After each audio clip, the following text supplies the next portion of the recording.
Assalamualaikum warahmatullahi wabarakatuh. Perkenalkan kami dari kelompok 4 dengan saya Sekarano Ambarwati dan teman saya Fajar Rifai. Di sini kami akan mempresentasikan materi tentang Pusat Pertanggungjawaban Pemerintahan, mata kuliah Akuntansi Sektor Publik. Baik, langsung saja saya mulai materi pertama, yaitu Pusat-Pusat Pertanggungjawaban atau Responsibility Center. Responsibility Center merupakan sebuah unit yang dipimpin oleh manajer yang memiliki tanggung jawab terhadap unit-unit yang dikelolanya.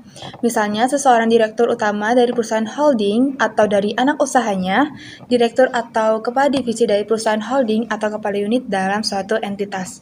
Lanjut ke sistem pengendalian manajemen sektor publik. Sistem pengendalian manajemen sebagai rangkaian sistem yang terdiri dari suatu proses yang digunakan oleh manajemen untuk mempengaruhi anggota organisasi agar melaksanakan strategi yang telah ditetapkan oleh manajemen untuk mencapai tujuan organisasi. Nah, sistem pengendalian manajemen adalah langkah penting bagi organisasi setelah strategi manajemen sebagai alat untuk menerapkan sistem manajemen yang baik. Selanjutnya ini ada elemen-elemen yang memungkinkan pengendalian berfungsi dengan baik. Yang pertama ada detektor atau sensor. Nah, alat ini adalah suatu alat untuk mengidentifikasi apa yang sedang terjadi dalam suatu proses yang sedang dikendalikan. Terus yang kedua itu ada asesor atau pembanding. Nah, alat ini digunakan untuk menentukan ketepatan. Biasanya ukuran yang digunakan adalah dengan membandingkan kenyataan dan standar yang telah ditetapkan atau dari apa yang seharusnya terjadi, atau bisa secara fakta.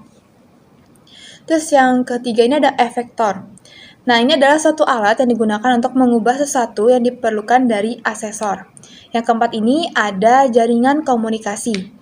Ini adalah sebuah alat yang mengirimkan informasi antara detektor dan asesor serta antara asesor dan efektor.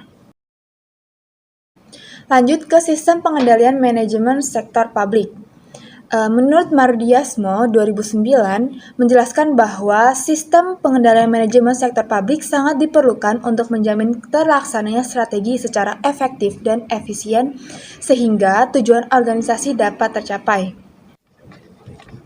Selanjutnya ada aktivitas pengendalian manajemen yang dibagi menjadi 7 bagian. Yang pertama ada perencanaan, yang kedua koordinasi antara berbagai bagian dalam organisasi, yang ketiga komunikasi informasi, yang keempat ada pengambilan keputusan, yang kelima motivasi orang-orang dalam organisasi agar berperilaku sesuai dengan tujuan organisasi, yang keenam ada pengendalian, dan yang terakhir ada penilaian kinerja.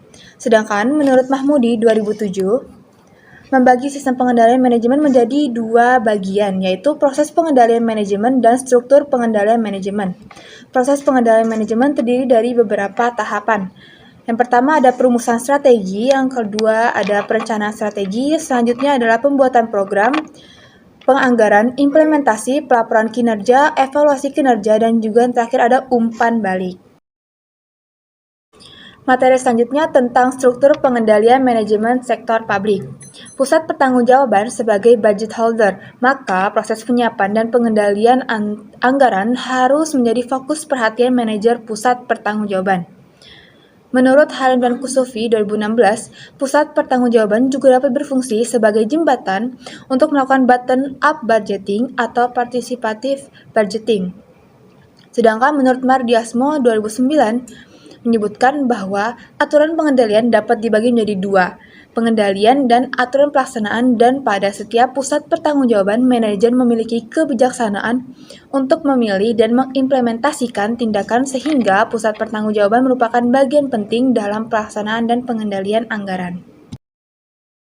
Nah, tujuan dibuatnya pusat-pusat pertanggungjawaban menurut Mardiasmo yaitu pertama ada sebagai basis perencanaan, pengendalian, dan penilaian kinerja manajer dan unit organisasi yang dipimpinnya. Selanjutnya, untuk memudahkan mencapai tujuan organisasi, memfasilitasi terbentuknya goal congruence, terus mendelegasikan tugas dan wewenang ke unit-unit yang memiliki kompetensi sehingga mengurangi beban tugas manajer pusat. Terus selanjutnya ada mendorong kreativitas dan daya inovasi bawahan. Kemudian sebagai alat untuk melaksanakan strategi organisasi secara efektif dan efisien. Dan yang terakhir sebagai alat pengendali manajemen. Baik, selanjutnya akan dijelaskan oleh teman saya, Angga Fajar Rifai. Assalamualaikum warahmatullahi wabarakatuh. Terima kasih atas waktu yang telah diberikan. Selanjutnya saya akan melanjutkan pembahasan mengenai pusat pertanggungjawaban pemerintah. Yang selanjutnya, konsep pusat pertanggungjawaban di organisasi sektor publik ada 4, yaitu yang pertama ada pusat biaya atau expense center, yang kedua ada pusat pendapatan atau revenue center, yang ketiga ada pusat laba atau profit center, dan yang terakhir ada pusat investasi atau investment center. Selanjutnya, pusat pertanggungjawaban sebagai basis pengembangan pengukuran kinerja. Pusat pertanggungjawaban merupakan dasar untuk mengukur kinerja, yaitu membandingkan apa yang telah dicapai unit organisasi dengan anggaran yang telah ditetapkan. Di sini ada masalah kesesuaian tujuan. Hilton 2008 menjelaskan bahwa hasil dari kesesuaian tujuan adalah ketika manajer subunit membantu organisasi dalam memenuhi tujuannya sesuai dengan yang ditetapkan oleh manajemen puncak. Dalam konteks organisasi pemerintahan di Indonesia yang menerapkan penganggaran berbasis kinerja, pengukuran kinerja mutlak diperlukan. Pengukuran kinerja dalam organisasi sektor publik dilakukan untuk mengukur value for money. 3E program dan kegiatan, yaitu ekonomi, efisiensi, dan efektivitas. Di sini ada masalah eksternalitas. Interaksi antara unit organisasi mengenali masalah ketika unit lokal fokus pada pengukuran kinerja individu. Ketika ada interaksi, tindakan individu tidak hanya mempengaruhi pengukuran kinerja sendiri, tapi juga pengukuran kinerja unit lain. Kinerja unit desentralisasi yang juga mempengaruhi pengukuran kinerja dari sebuah unit individu. Penerapan BSC (Balance Scorecard) dapat menjadi cara untuk menilai pengukuran kinerja, karena BSC memiliki pengukuran kinerja keuangan dan non-keuangan yang sesuai dengan karakteristik organisasi sektor publik. Selanjutnya, implementasi pusat pertanggungjawaban di organisasi pemerintah. Berikut implementasi konsep pertanggungjawaban di organisasi pemerintahan menurut Mardiasmo 2009. A. Pusat biaya atau expense center. Hampir sebagian besar unit organisasi dalam organisasi pemerintahan merupakan pusat biaya, karena memang tujuan utama organisasi sektor publik adalah pelayanan publik. Pada pusat biaya efisiensi dan ditentukan dengan membandingkan antara input yang digunakan dengan output yang dihasilkan atau dengan standar biaya yang telah ditetapkan. Sedangkan efektivitas unit organisasi dapat ditentukan, misalnya dengan mengukur tingkat keterjangkauan, kualitas, dan kepuasan publik terhadap output yang telah dicapai dengan metode survei. Selanjutnya, yang B, pusat pendapatan atau revenue center. Dalam organisasi sektor publik, unit organisasi yang berfungsi sebagai pusat pendapatan adalah unit organisasi yang tujuan utamanya adalah memungut dan menghasilkan pendapatan. Namun, ini tidak berarti bahwa tidak ada input yang digunakan, tapi semua sumber daya.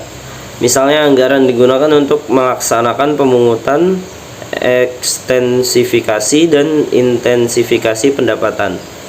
Pada organisasi pemerintah pusat, unit organisasi yang berperan sebagai pusat pendapatan adalah Kementerian Keuangan, khususnya untuk Dirjen Pajak dan Dirjen Bea Cukai. Yang selanjutnya ada pusat laba atau profit center. Pada umumnya, pusat laba merupakan unit bisnis pemerintah yang telah melakukan privatisasi. Halim dan Sufi mengungkapkan proses pembiayaan pada perusahaan yang melakukan privatisasi dilakukan berdasarkan pada peraturan undang-undang yang berlaku. Namun kegiatan operasionalnya sama dengan organisasi bisnis. Organisasi yang fungsinya menghasilkan laba untuk membantu meningkatkan pendapatan daerah untuk menjalankan pelayanan publik. Kinerja manajer dinilai berdasarkan laba yang dihasilkan.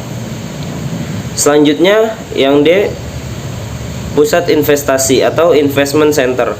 Sebuah pusat pertanggungjawaban yang presentasi manajernya dinilai berdasarkan laba yang dihasilkan. Dikaitkan dengan investasi yang ditanamkan pada pusat pertanggungjawaban yang dipimpinnya. Pusat investasi pada pemerintahan terkait dengan pengorbanan konsumsi untuk memperoleh manfaat, tidak hanya orientasi manfaat keuangan, tapi juga untuk memperoleh manfaat non-keuangan. Sekian presentasi dari kami berdua, kurang lebihnya mohon maaf. Jika ada kelebihan itu datangnya dari Yang Maha Kuasa, dan jika ada kekurangan itu datangnya dari diri kami pribadi. Wabillahi taufik wal hidayah. Wassalamualaikum warahmatullahi wabarakatuh.